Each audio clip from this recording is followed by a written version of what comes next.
The man lent his son's tuition to a friend, but when it was time for his son to attend school, he suddenly acted like a coward, saying that the friend would naturally repay once he had money, and he warned his wife not to ask for it. The reason he said this was because he knew, with his wife's fiery personality, she would definitely demand the money from the friend. That way he wouldn't have to get involved, and he could still appear as the good guy. But what he didn't expect was that his wife pushed their son toward him, saying whoever lent the money should go ask for it. If it can't be collected, then the son shouldn't go to school. And all of this happened because the wife had been reborn in her previous life. Her husband, in order to maintain his calm and genteel reputation, never competed or claimed anything. The woman fought and struggled for him for half her life, but in the end, she was left with the reputation of a shrew, and in her later years, suffering from a terminal illness. No one came to see her. Finally, the woman closed her eyes in regret and resentment, and when she opened them again, she had been reborn 10 years earlier. Looking at the fierce older sister-in-law in front of her, the woman suddenly realized she had been reborn.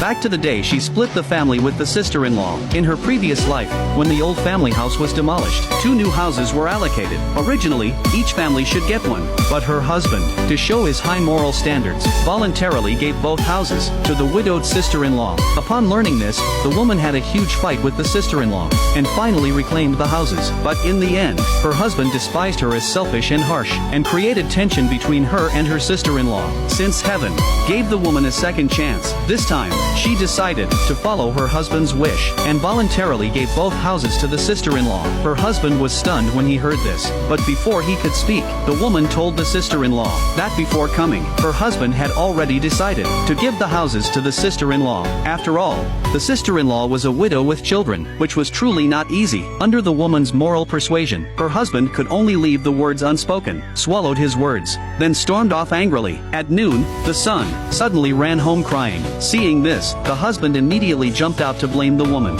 saying their son must have caused trouble at school again. The woman, as his mother, was scolded for how she usually handled the child. She ignored her husband, and hurriedly asked her son what had happened. The son, upon hearing this, cried and said he had been bullied by several classmates at school, but the husband's first reaction was, 那为什么人家不欺负别人，只欺负你呢？你凡事不想想自己的问题啊？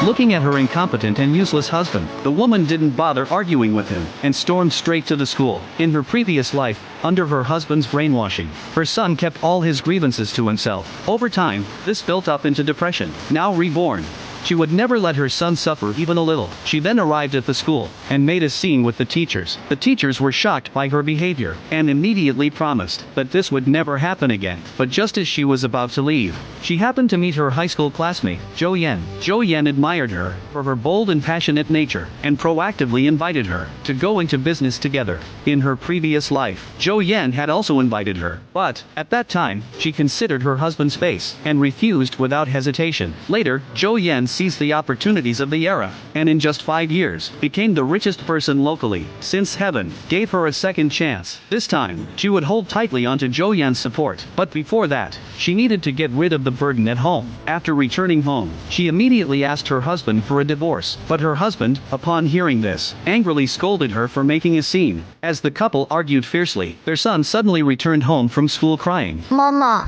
我该交学费了。 学费不是你爸爸拿着的吗？赵思南，你不会是又把小宝的学费借给你朋友了吧？我兄弟有急事需要帮忙，我不能不管吧？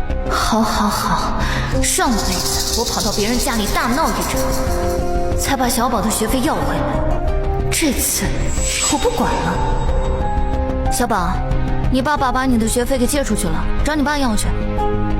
没事儿，晚几天能有啥事儿？ 到时候那个叔叔把钱还了，爸爸给你交。全班都交了，就我没交。老师说，再不交学费就别去了。妈妈，你能不能把学费要回来，好不好？爸爸借给别人的钱，妈妈去那里要，岂不是显得爸爸很没面子？爸爸，废物！哼，小宝，你先去写作业。 妈妈去把首饰卖了，给你交学费。嗯。